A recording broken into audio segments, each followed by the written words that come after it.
acúmulo de aposentadorias e pensões e a redução dos proventos. Bruno Sá Freire Martins. 1. Introdução. O servidor público tem autorizo constitucional para exercer cargos públicos cumuláveis na forma preconizada pelo artigo 37, além disso, não há vedação, salvo em casos específicos, de que ele atue na iniciativa privada. No caso de atuação na iniciativa privada ocorre seu enquadramento como segurado obrigatório e, consequentemente, são vertidas contribuições previdenciárias para o INSS. Em razão dessas situações podem-lhe ser concedidas aposentadorias que serão recebidas de forma cumulativa. Além disso, é possível a ele o recebimento ou mesmo a geração de pensão por morte, valor este que poderá ser recebido pelo beneficiário em conjunto com proventos de aposentadoria ou mesmo remuneração de cargo ou emprego público ou ainda pelo exercício de atividade na iniciativa privada. Com o advento da Emenda Constitucional N. Graus 103/19, a regra de cumulação de proventos ganhou algumas restrições tanto relacionadas ao recebimento do benefício quanto aos valores a serem pagos, as quais exigem uma análise mais aprofundada diante dos preceitos constitucionais que regulam os benefícios previdenciários e principalmente de sua natureza. 2. A regra de acúmulo. A Emenda Constitucional N. Graus 103/19 estabeleceu que: art. 24. É vedada a acumulação de mais de uma pensão por morte deixada por cônjuge ou companheiro, no âmbito do mesmo regime de previdência social, ressalvadas as pensões do mesmo instituidor decorrentes do exercício de cargos acumuláveis na forma do art. 37 da Constituição Federal. Primeiro será admitida, nos termos do segundo, a acumulação de pensão por morte deixada por cônjuge ou companheiro de um regime de previdência social com pensão por morte concedida por outro regime de previdência social ou com pensões decorrentes das atividades militares de que tratam os arts. 42 e 142 da Constituição Federal. Segunda, pensão por morte deixada por cônjuge ou companheiro de um regime de previdência social com aposentadoria concedida no âmbito do regime geral de previdência social ou de regime próprio de previdência social ou com proventos de inatividade decorrentes das atividades militares de que tratam os arts. 42 e 142 da Constituição Federal, ou terceira, pensões decorrentes das atividades militares de que tratam os arts. 42 e 142 da Constituição Federal com aposentadoria concedida no âmbito do regime geral de previdência social ou de regime próprio de previdência social. Segundo, nas hipóteses das acumulações previstas no primeiro, é assegurada a percepção do valor integral do benefício mais vantajoso e de uma parte de cada um dos demais benefícios, apurada cumulativamente de acordo com as seguintes faixas: 60%, 60% do valor que exceder um salário mínimo, até o limite de 2 salários mínimos. Segunda, 40%, 40% do valor que exceder 2 salários mínimos, até o limite de 3 salários mínimos. Terceira, 20%, 20% do valor que exceder 3 salários mínimos, até o limite de 4 salários mínimos, e quarta, 10%, 10% do valor que exceder 4 salários mínimos. Terceiro, a aplicação do disposto no segundo poderá ser revista a qualquer tempo, a pedido do interessado, em razão de alteração de algum dos benefícios. Quarto, as restrições previstas neste artigo não serão aplicadas se o direito aos benefícios houver sido adquirido antes da data de entrada em vigor desta emenda constitucional. Quinto, as regras sobre acumulação previstas neste artigo e na legislação vigente na data de entrada em vigor desta emenda constitucional poderão ser alteradas na forma do 6º do art. 40 e do 15 do art. 201 da Constituição Federal. Dentre as muitas regras contidas no dispositivo, destaca-se aqui a que estabelece a redução dos proventos sempre que houver cumulação de pensões ou mesmo destas com aposentadorias ou benefícios de natureza militar. De forma que restou estabelecido que nessas hipóteses será assegurado ao beneficiário o pagamento integral do benefício mais vantajoso independentemente de ser ele uma aposentadoria ou uma pensão, enquanto que os demais serão reduzidos na forma preconizada pelo segundo, independentemente de serem eles aposentadorias ou pensões. Acerca do dispositivo, a primeira observação que merece destaque reside no fato de que se trata de norma auto-aplicável não exigindo, portanto, regulamentação por norma infraconstitucional. Além disso, alcança o regime geral, os regimes próprios da União, dos Estados e dos municípios e o sistema de proteção social dos militares, razão pela qual sua validade já abarca todos os casos de cumulação cujo direito adquirido a ao menos um dos benefícios tenha ocorrido após 13 de novembro de 2019, conforme se depreende do teor do 4º do artigo. Por outro lado, essa amplitude traz uma maior dificuldade quanto ao que venha a ser o benefício mais vantajoso, já que, tal expressão é muito mais ampla do que benefício de maior valor. Tal dificuldade reside no fato de que, em sede de regime próprio e também do sistema de proteção dos militares, ainda existem regras que autorizam a inativação com base na última remuneração do cargo e também que asseguram a aplicação da regra da paridade. Isso porque a reforma promovida em novembro de 2019 manteve essa possibilidade para servidores federais cujo ingresso em cargo efetivo se deu até 31 de dezembro de 2003, quando cumpridos os requisitos nela estabelecidos. Já nas pensões por morte, o sistema de proteção também permite o recebimento de proventos integrais e com paridade, enquanto que para os servidores civis, existe a possibilidade de proventos de pensão integrais, tendo em vista o teor da Emenda Constitucional N graus 103/19, para a viúva ou viúvo dos integrantes da área de segurança, enumerados na própria Constituição, quando seu falecimento se der em razão de agressão sofrida no exercício da função ou em razão dela.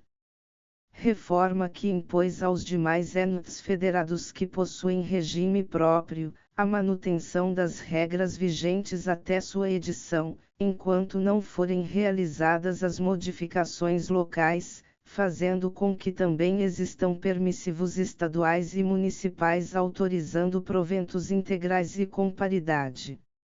Sendo possível que as modificações previdenciárias de estados e municípios, dentro da liberdade que lhes foi outorgada pelo novo texto constitucional, optem, inclusive, pelo fim da paridade, o que, diga-se de passagem, ainda não ocorreu entre aqueles que propuseram suas reformas locais.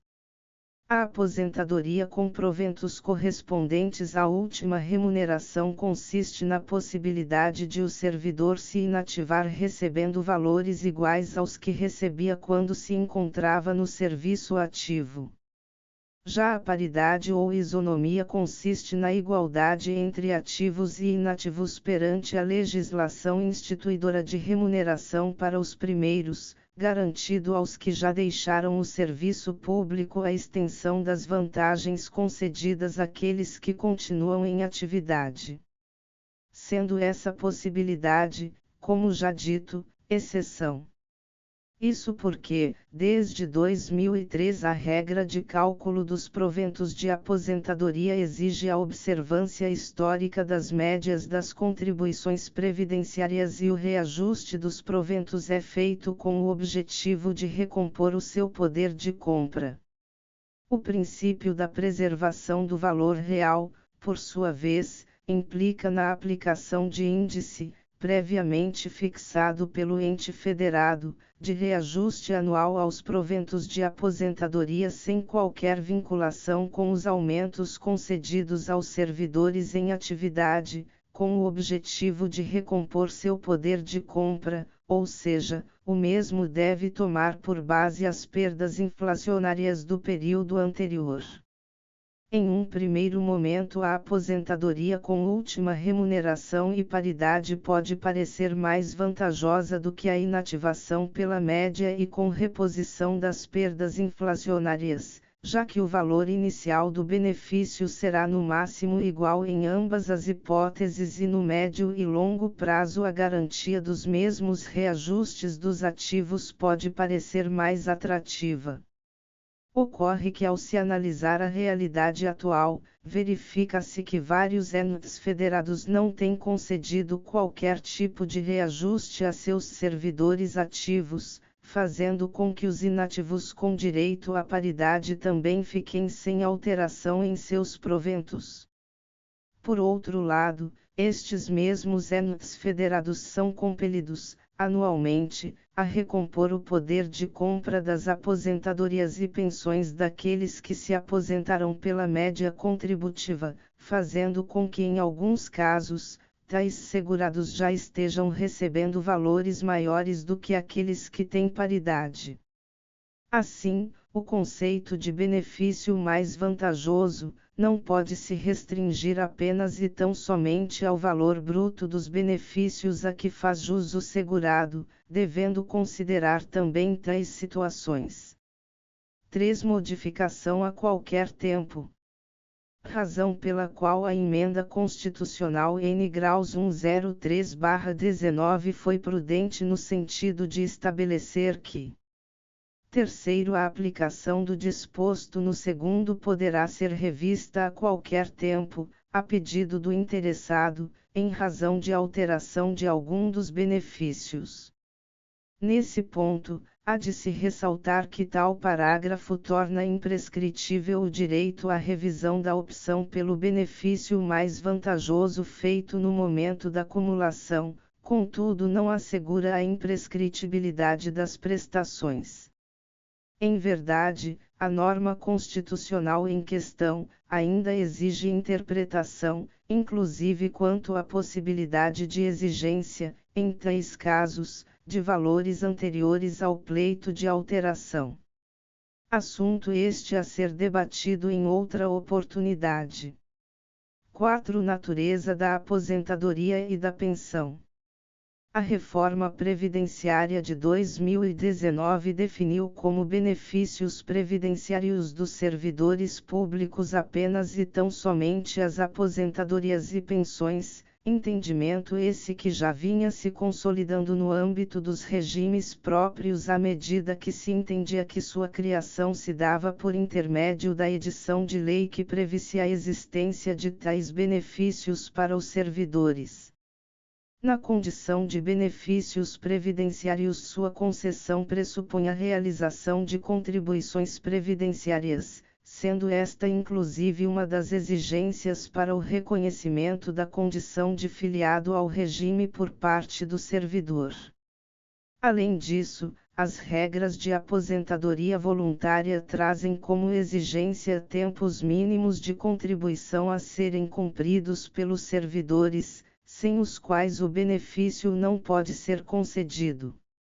Já a pensão por morte é benefício previdenciário pago aos dependentes do segurado em razão de seu falecimento.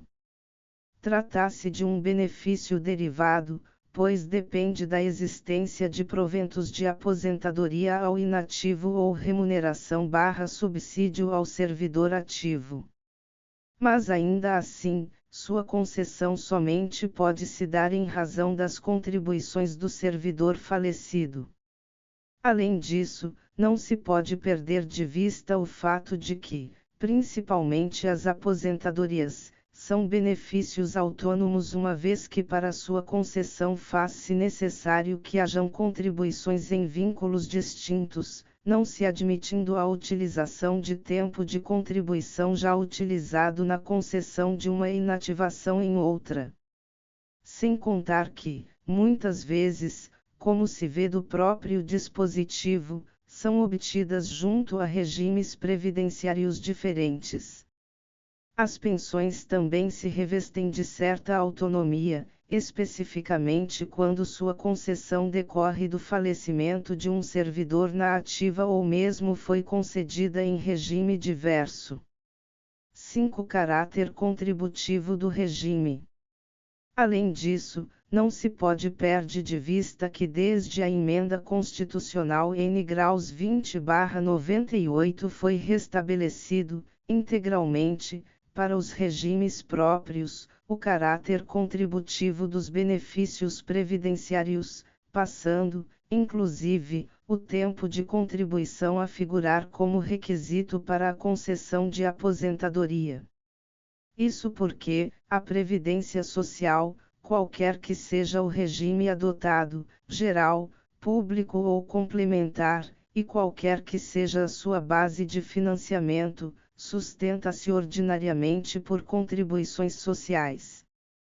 Assim, o benefício previdenciário advém das contribuições vertidas para determinado regime próprio e não por uma liberalidade do ente federado ou da respectiva unidade gestora, fundado em uma relação legal, seja para o filiado ao RPPS seja para o vinculado ao RGPS, já que a própria Constituição Federal impõe o dever de filiação ao sistema previdenciário por parte dos trabalhadores. Portanto, está-se diante de relações jurídicas que tomam por base fundamentos legais, mas que se baseiam em contraprestações recíprocas, ou seja, compete ao servidor público promover o recolhimento das contribuições previdenciárias e ao respectivo regime próprio conceder o benefício quando a situação de contingência social que a autoriza surgir. De forma que não há correlação entre os benefícios decorrentes de um vínculo previdenciário com outro vínculo também de natureza previdenciária, sob pena de se fazer sobrepor um sobre o outro ou mesmo condicionar o exercício pleno das regras estabelecidas naquela relação jurídica à existência ou não de outra relação jurídico-previdenciária. Para piorar, em sede de regime próprio, não se pode perder de vista que a existência do direito a mais de um benefício previdenciário decorrente do exercício do direito constitucionalmente assegurado a seu servidor e seus dependentes de exercerem cargos públicos ou mesmo o direito ao trabalho na iniciativa privada. 6. O suposto conflito das regras constitucionais. O que faz com que as regras contidas no artigo 24 da Emenda Constitucional N graus 103/19 se constituam, em princípio, em limitações de direitos assegurados constitucionalmente aos cidadãos brasileiros, fazendo surgir um conflito aparente entre normas constitucionais. Isso porque, a imposição de efetivação de contribuições para a concretização do direito aos benefícios previdenciários, aposentadorias e pensões, decorrente da Emenda Constitucional N graus 20/98, contrasta com nova regra reformadora que limitou seu recebimento nos casos de recebimento conjunto. É, nesse ponto, é preciso ressaltar que o conflito entre normas constitucionais pode ensejar o reconhecimento da inconstitucionalidade de uma delas quando há contradição entre uma norma tida como fundamental e outra advinda de modificação posterior, o que não parece ser o caso, já que ambas são provenientes de reformas constitucionais. Além do que, o fato de a Previdência Social ser considerada direito fundamental, não impede que haja modificações em seus regramentos, de forma que a resolução do mesmo deve observar as regras interpretativas das normas constitucionais, ensejando a conclusão de que o dito conflito inexiste. Isso porque, o que a Carta Magna assegura aos segurados e seus dependentes é o recebimento do benefício e não o valor a ser por ele pago, conclusão essa obtida da análise do teor do artigo 40, onde fica evidente que a contribuição é requisito para a concessão do benefício de aposentadoria, ficando a forma de cálculo do mesmo ao alvedrio da legislação infraconstitucional. Tanto que recentemente o Supremo Tribunal Federal reconheceu a constitucionalidade da aplicação dos limites remuneratórios estabelecidos para os casos de cumulação de remuneração e ou proventos de aposentadoria e pensão, afirmando que: tema 359. Ocorrida a morte do instituidor da pensão em momento posterior ao da Emenda Constitucional número 19/1998, o teto constitucional previsto no inciso 11 do artigo 37 da Constituição Federal incide sobre o somatório de remuneração ou provento e pensão percebida por servidor. E ao se analisar a legislação reguladora do cálculo do benefício, artigos 23 e 26 da Emenda Constitucional N graus 103/19 e Leis N graus 8.213/91 e 10.887/04, não se encontra vinculação efetiva à contribuição do servidor ao valor dos proventos, limitando-se apenas a afirmar que, no caso das aposentadorias, a base de cálculo das inativações dos proventos é o valor utilizado como base para aferir a contribuição devida. Prova disso é que a Corte Suprema, em sede de repercussão geral, tomando por base o caráter solidário do regime geral, decidiu que: tema 1065. É constitucional a contribuição previdenciária devida por aposentado pelo Regime Geral de Previdência Social, RGPS, que permaneça em atividade ou a essa retorne. Afastando, no caso em questão, a vinculação do benefício ao pagamento das contribuições, já que nas hipóteses do tema, a continuidade do recolhimento da exação não autoriza a concessão de nova aposentadoria ou mesmo de pensão por morte. Corroborando com essa inexistência de vínculo entre o caráter contributivo e o valor a ser recebido pelo segurado ou mesmo seu dependente a título de proventos. Pois, como afirmamos em Direito Constitucional Previdenciário do Servidor Público, terceira edição, editora LTR, página 20. Mas, frise-se o direito à previdência social, como integrante dos direitos fundamentais, é que não pode ser afastado dos trabalhadores da iniciativa privada ou pública, o que não conduz necessariamente à imutabilidade de suas regras, o que seria um paradoxo diante da gama de fatores sociais, expectativa de vida, taxa de natalidade, taxa de mortalidade, relações afetivas entre os seres humanos, que influenciam a concepção de suas normas. Assim, não existe óbice algum para a modificação dos requisitos constitucionalmente estabelecidos para a concessão das aposentadorias e de outros benefícios ou mesmo modificação das regras de tributação e a metodologia de cálculo dos proventos. Até porque, apesar de estarem regulados na Carta constituem-se em norma que, em boa parte, poderiam integrar a legislação infraconstitucional por não se constituírem no bem, propriamente dito, objeto da proteção social objetivada pela Previdência Social. 7. Conclusão. Assim, a previsão de redução dos proventos do benefício menos vantajoso, independentemente de ser ele uma aposentadoria ou uma pensão por morte, não contraria o texto magno.